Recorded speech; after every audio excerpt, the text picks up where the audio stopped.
तमाम दोस्तों को आदाब अर्ज़ करता हूँ। उम्मीद आप खैरियत से होंगे। कई दिनों बाद आपसे आज मेरी मुलाकात हो रही है। बहुत सारे लोग मेरे दोस्त हैं जो मुझे इंडिविजुअली मैसेजेस भी कर रहे हैं, कॉल्स भी कर रहे हैं। उनका ढेर सारा प्यार मुझे मिल रहा है और मैं माज़रत चाहता हूँ, काफ़ी दिनों बाद अपनी ज़ाती मसरूफ़ियात की बिना पर मैं आपसे थोड़ा-सा दूर रहा जो सोशल मीडिया के ज़रिए।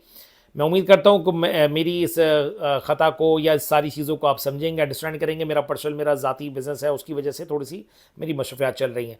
बाकी ओवरऑल मैं उम्मीद करता हूँ कि आप मेरे लिए दुआ गो होंगे। और आपको पता है, मेरा कोई ये न्यूज़ चलाना या ये चलाना मेरा कोई बिज़नेस नहीं है। मेरा बिज़नेस इंडिविजुअल मैं ऑलरेडी कर रहा होता हूँ। इस वक्त सिर्फ आपसे अपनी जो दिल की बात है वो मैं करना चाह रहा हूँ। मैं वो ये कि पाकिस्तान वर्सेस जो वेस्ट इंडीज़ पहला टेस्ट मैच का दूसरा दिन हुआ, मगर पाकिस्तान का कई सारी चीज़ों को देखा जाए तो कई वक्तों के बाद उनको अकल आई है, कुछ समझ आई है कि पाकिस्तान अपना जो वो जिस तरीके से स्पिन ट्रैकिंग जो इस ट्रैक तैयार किया है, हालांकि उनको अब इनकी जो स्ट्रेंथ थी वो एक बड़ी बात थी कि उन्होंने इस चीज़ को क्लिक किया, इंग्लैंड के सामने उन्होंने पिक किया और वो जीत का तसलसल उन्होंने जो है वो बहाल किया। हालांकि देखा जाए जिस तरीके से शिकस्त का उनको सामना करना पड़ रहा है, बैटिंग सपाट विकटें उन्होंने दी हुई थी, बल्लेबाज उठा उठा के बैटिंगें कर रहे थे, 200 रन बना रहे, 250 रन बना रहे।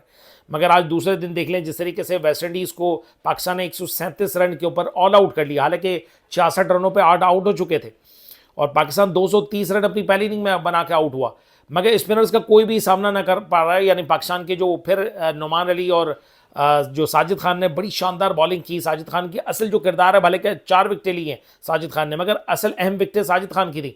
और नुमान अली ने 5 खिलाड़ियों को आउट किया। उन्होंने जो आखिर के जो बल्लेबाजों को जो है वो उन्होंने ठिकाने लगाया। अबरार को 1 विकेट मिली। बैटिंग की जानिब से अगर बात की जाए पाकिस्तान की जानिब से और वेस्ट इंडीज़ डबल फिगर में 5 खिलाड़ी आए। बाकी इसके अलावा कोई बड़ी कोई पार्टनरशिप नज़र नहीं है, मगर जिस तरीके से पाकिस्तान की जानिब से रिजवान की और जिस तरीके से सऊद शकील की शानदार एक शराकतदारी थी। जो सऊद शकील ने 83 रनों की इनिंग खेली, 71 रन की रिजवान की इनिंग थी।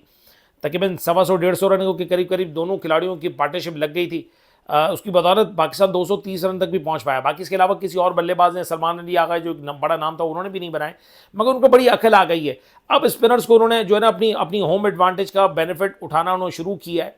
मगर सवाल अब बुनियादी ये बनता है कि आज दूसरा दिन है, इसका जो खेल का अख्ताम भी किस वक्त होता है। पाकिस्तान जो अभी इस वक्त 42 रन बगैर किसी नुकसान के भी इस वक्त बैटिंग जारी है पाकिस्तान की। सऊद शकील, शान मसूद कप्तान और वो 23 रन पे खड़े हुए हैं। बाकी हुरैरा जो है वो 15 रनों पे नॉट आउट अभी खड़े हुए हैं।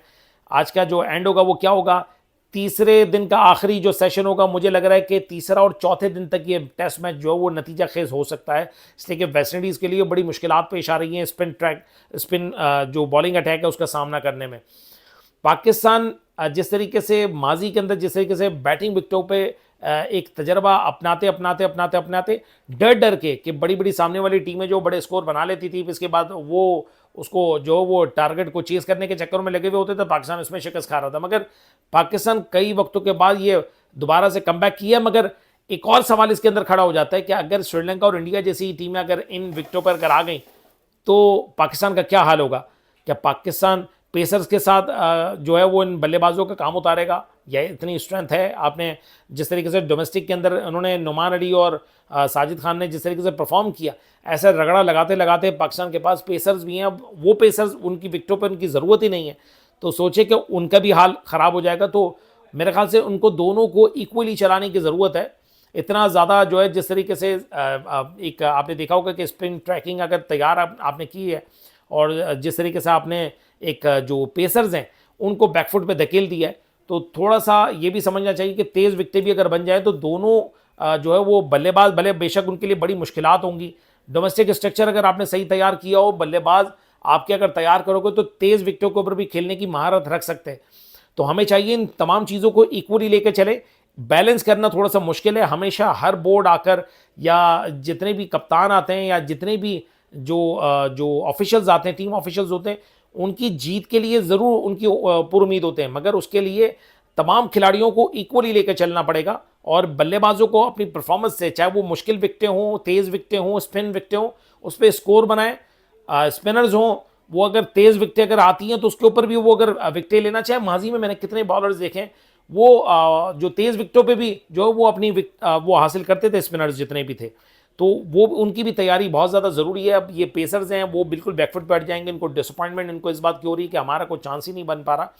तो इक्वली लेके चलना वो बड़ा ज़रूरी है। बाकी ओवरऑल आप ज़्यादा समझते हैं, और मैं एक बार फिर आप तमाम दोस्तों को तहे दिल से मैं शुक्रिया अदा करना चाहता हूँ कि आपने मुझे इंडिविजुअली आप मुझे कॉल करते हैं, मैसेजेस करते हैं। मैं जहाँ तक मैं मैसेजेस का जवाब दे सकता हूँ मैं दे देता हूँ, और जिनके पास मैसेजेस का जवाब नहीं जा पा रहा, मैं तहे दिल से माज़रत चाहता हूँ।